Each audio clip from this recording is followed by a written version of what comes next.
Welcome to Betrayal Stories. Life has a way of surprising us when we least expect it, and sometimes a single evening can change everything we thought we knew about ourselves and the people around us. Tonight's story is one of unpredictability, suspense, and events that began as ordinary but spiraled into a night I would never forget.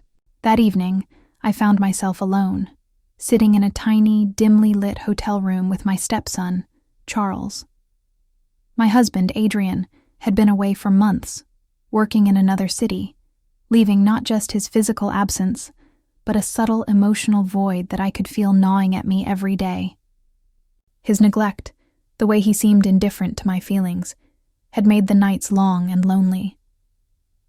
I missed him, yes, but it wasn't only about missing him. It was the lack of attention, the subtle disregard, the feeling of being invisible in my own home. I had no idea that a simple plan to visit my father, asking Charles to drive me, would leave us stranded together in a room barely large enough to turn around.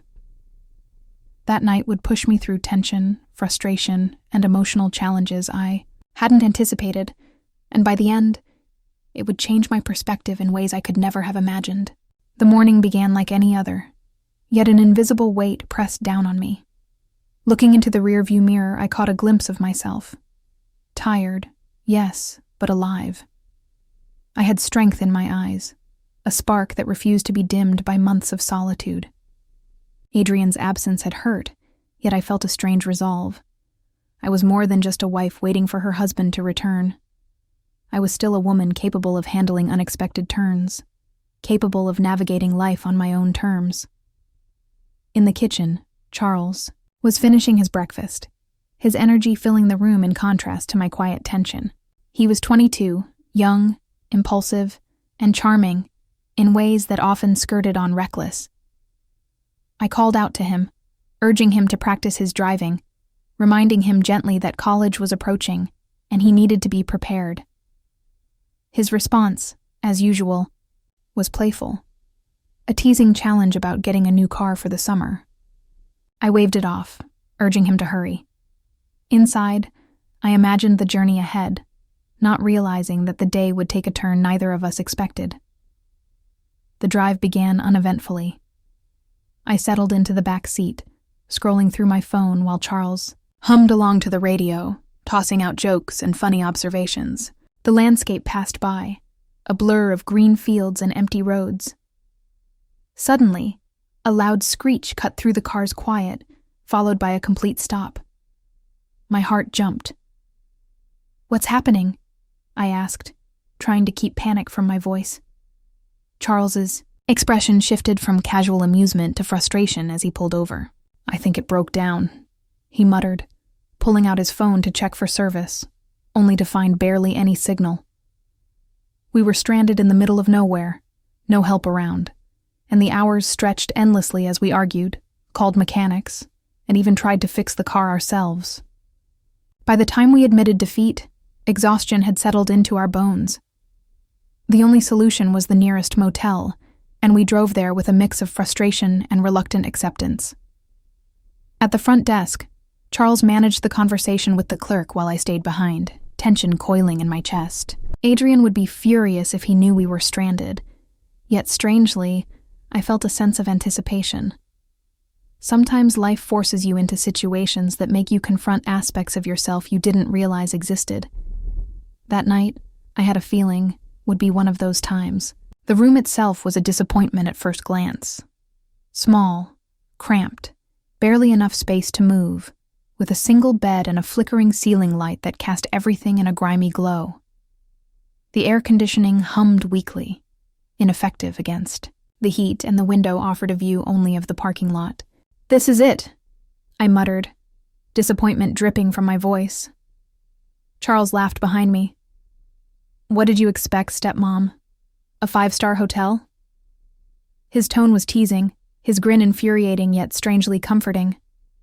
Though I hated to admit it, the idea of being stuck here didn't feel entirely terrible. There was a strange sense of calm in knowing that, for once, we had no one else to rely on but each other. "I need a shower or I'll pass out," I said, rubbing my neck, aching from the long drive. Go ahead, Charles replied, flopping dramatically onto the bed. Alone in the bathroom, I stared at my reflection, taking a deep breath. My hair clung to my skin from the heat, but my eyes still held that spark of life. Life had thrown me into a frustrating, unexpected situation, yet I felt a strange clarity amid the chaos.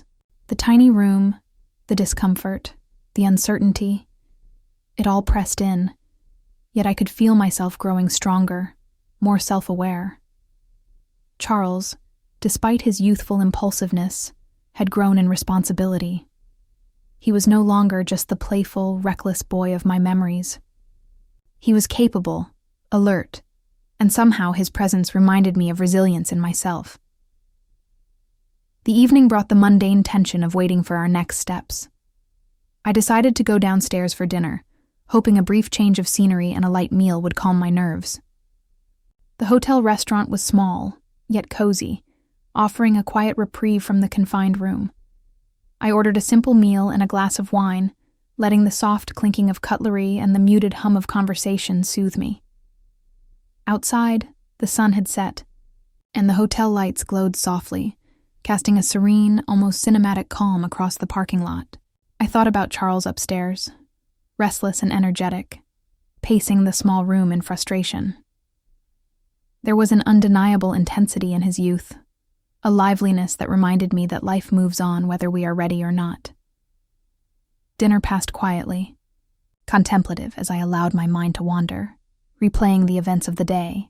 Returning to the room, I found Charles sitting quietly, staring out the window.